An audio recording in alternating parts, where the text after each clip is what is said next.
Parce que essayer de spéculer sur l'avenir, ça ne sert pas à grand-chose. Mais à mon avis, en ayant une perspective historique, on peut essayer de comprendre le problème.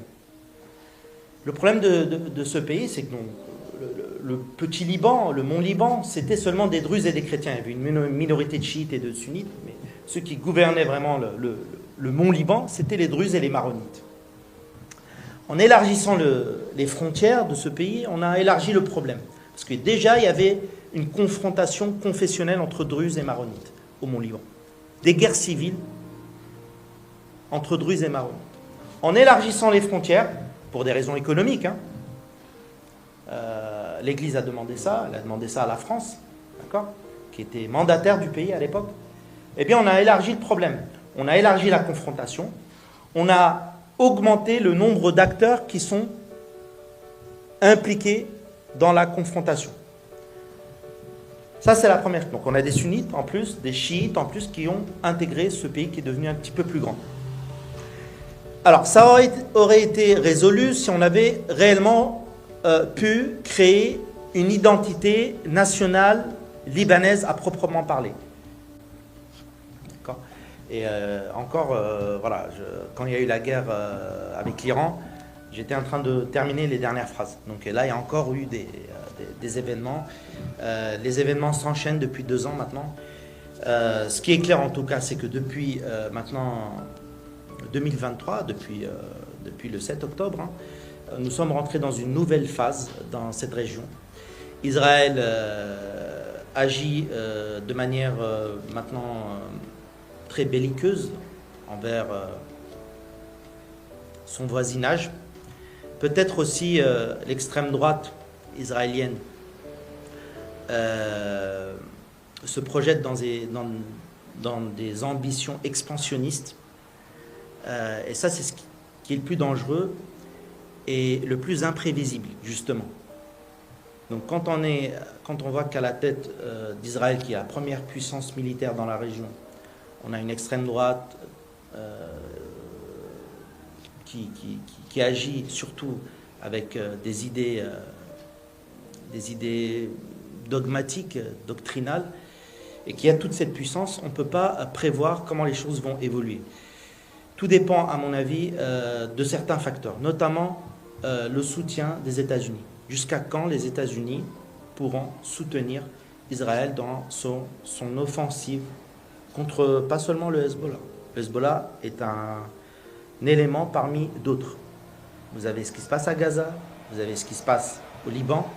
Peut-être quelque chose dans les semaines à venir, ou dans les prochains mois, par rapport à la Syrie. En Syrie, ce qui s'est passé, c'est pas évident. Donc 2023, il y a eu certes la guerre à Gaza. 2024, il y a eu ce qui s'est passé au Liban, mais tout de suite après, il y a eu la chute du régime syrien. La chute du régime syrien, c'est une déstabilisation de tout l'axe pro-Iran et pro-anti-israélien, pro-résistance, si on peut l'appeler comme ça. D'accord ? On a un régime aujourd'hui qui est en place. Certes, il est plus en lien avec les États-Unis, l'Arabie Saoudite, mais surtout, il est en lien avec la Turquie. Ce qui pourrait se passer à l'avenir, c'est qu'il y ait une confrontation entre la Turquie et Israël en Syrie. Donc, on pourrait avoir l'ouverture d'un nouveau front en Syrie. Donc moi, je pense que c'est surtout lié à la perspective du conflit avec Israël. En interne, le Hezbollah, c'était ça votre question, en interne, le Hezbollah ne peut pas être éliminé. Tout simplement parce que le Hezbollah représente aujourd'hui une des plus grandes communautés, parce que vous savez que le Liban fonctionne comme ça, par communauté confessionnelle. D'accord ? Donc, les grands partis du pays représentent des communautés. C'est la spécificité du Liban. D'accord ? Et le Hezbollah représente avant tout la communauté chiite, ou une grande partie de la communauté chiite, avec le mouvement Amal, le duo qu'on appelle au Liban, le duo chiite. Donc comment voulez-vous éradiquer un parti ou un mouvement politique alors qu'il représente une large partie de la population libanaise ? C'est juste impossible, sauf si vous éradiquez toute une population. Le jury l'a très bien remarqué. Les sources primaires dans le cas du Hezbollah, ça va être surtout, bien sûr, la presse, les discours politiques, les entretiens télévisés, radio. On a aussi une presse partisane qu'on peut vraiment décortiquer, mais toujours avec du recul. Donc on travaille sur une matière idéologique, parfois de propagande. Donc il faut avoir cet esprit critique, donc ce recul toujours. Ça c'est une méthode basique. J'ai employé une méthode qualitative. Donc je sélectionne les sources, pas en quantité, mais par rapport à leur contenu. Et en plus, bien sûr, il y a déjà des travaux sur lesquels je me suis basé, des travaux académiques en français. J'ai par exemple,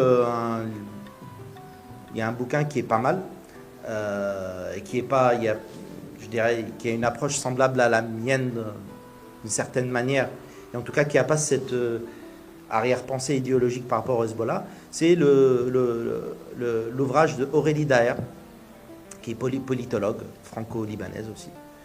Donc c'est intéressant. Après, il y a aussi des ouvrages qui ont été faits aux États-Unis, en Iran, un ouvrage très complet sur...